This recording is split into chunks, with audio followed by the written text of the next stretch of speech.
उत्तर प्रदेश के एक छोटे से गांव सत्यपुरा में दशहरे का मेला पूरे जिले में मशहूर था। हर साल यहां दूर दूर से लोग आते थे।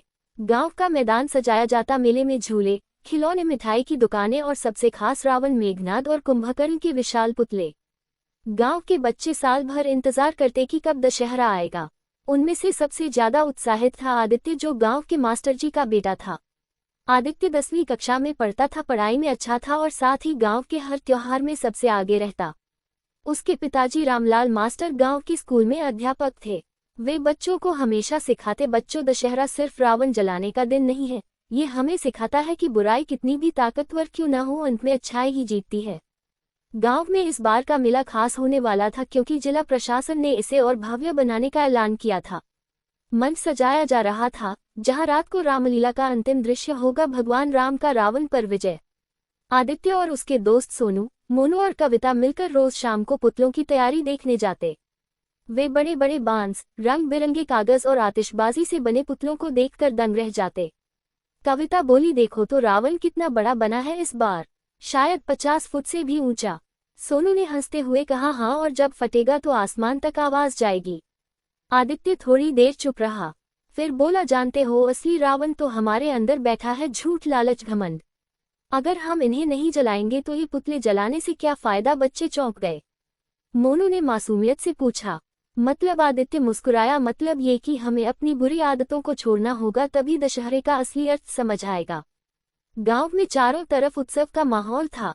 महिलाएं घरों को सजाने में लगी थीं, बच्चे नए कपड़ों के सपने देख रहे थे और दुकानदार मिठाइयां बनाने में व्यस्त थे।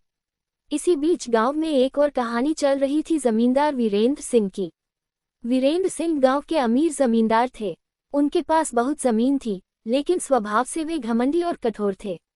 वे गरीब किसानों का शोषण करते और उनकी मेहनत का फल खुद ले जाते। गांव वाले उनसे डरते थे। दशहरे के मौके पर भी लोग उनके सामने सीधा बोलने से हिचकते। लेकिन इस बार कुछ नया होने वाला था। गांव के बच्चे जहां मेले की तैयारियों में खुश थे, वहीं किसान वर्ग परेशान था।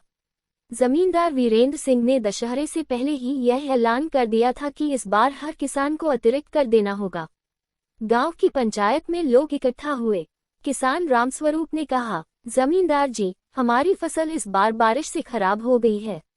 हम पहले ही कर्ज में डूबे हैं, ऊपर से ये नया कर। लेकिन वीरेंद्र सिंह गरजते हुए बोले, मुझे बहाने नहीं चाहिए। दशहरे तक अगर कर नहीं दिया तो मैं तुम्हारी जमीन कब्जा कर लूंगा। गांव वाले चुप हो गए। डर के साए में उनकी आंखों से आंसू छलक आए। ये बात आदित्य ने भी सुनी। वह दौड़ता हुआ अपने पिता मास्टर रामलाल के पास पहुंचा। पिताजी, रावण तो आज भी हमारे गांव में जिंदा है। उसका नाम है वीरेंद्र सिंह। अगर दशहरा बुराई पर अच्छाई की जीत का त्योहार है तो क्या हमें इस रावण को नहीं हराना चाहिए? रामलाल ने गहरी सांस ली और बोले, बेटा, असली जीत तलवार या धन से नहीं होती, बल्कि सच्चाई और एकता से होती है। अगर गांव वाले एकजुट हो जाएं तो जमींदार की कोई ताकत नहीं। रात को रामलीला का अंतिम दृश्य होने वाला था। गांव का मैदान खचाखच भरा था। बच्चे, बूढ़े और औरतें सब बड़ी उत्सुकता से इंतजार कर रहे थे कि कब भगवान राम रावण का वध करेंगे। रामलीला शुरू हुई। आदित्य और उसके दोस्त आगे की पंक्ति में बैठे थे। जब राम ने रावण पर तीर चलाया और पुतला आग में भड़क उठा तो पूरा मैदान जय श्री राम के नारों से गूंज गया। लेकिन आदित्य की आंखें पुतले पर नहीं थीं। वह गांव वालों की आंखों में डर और बेबसी देख रहा था। उसे महसूस हुआ, ये 50 फुट का पुतला जल गया, लेकिन असली रावण तो अभी भी जिंदा है। अगली सुबह आदित्य ने अपने दोस्तों को बुलाया। हम सब बच्चे हैं, लेकिन अगर हम कोशिश करें तो गांव में बदलाव ला सकते हैं। दशहरे का असली मतलब तभी होगा जब हम वीरेंद्र सिंह का अन्याय खत्म करें। कविता बोली, लेकिन कैसे? वो बहुत ताकतवर है, सब उससे डरते हैं। आदित्य बोला, डर ही तो उसकी ताकत है। अगर गांव वाले एक हो जाएं तो वह अकेला क्या करेगा? उन्होंने योजना बनाई, गांव के हर घर में जाकर सबको समझाना कि वे जमीन और मेहनत के हक के लिए एक साथ खड़े हों। बच्चों का उत्साह देखकर धीरे धीरे गांव वाले भी प्रभावित हुए। रामस्वरूप, जो सबसे गरीब किसान था, आगे आया और बोला, अगर ये छोटे छोटे बच्चे डर नहीं रहे तो हम क्यों डरे? धीरे धीरे पूरा गांव एकजुट होने लगा। दशहरे के अगले दिन वीरेंद्र सिंह ने सबको अपने हवेली के सामने बुलाया। जिसके पास कर नहीं है उसकी जमीन में कब्जा करूंगा, उसने घमंड से कहा। तभी आगे बढ़कर रामलाल मास्टर बोले, जमींदार जी, यह जमीन इन किसानों की मेहनत से उपजती है। अब गांव वाले एक नहीं 100 हैं। अगर आप अन्याय करेंगे तो हम सब मिलकर पंचायत और प्रशासन तक जाएंगे। गांव वाले एक सुर में बोले, हाँ अब हम डरेंगे नहीं।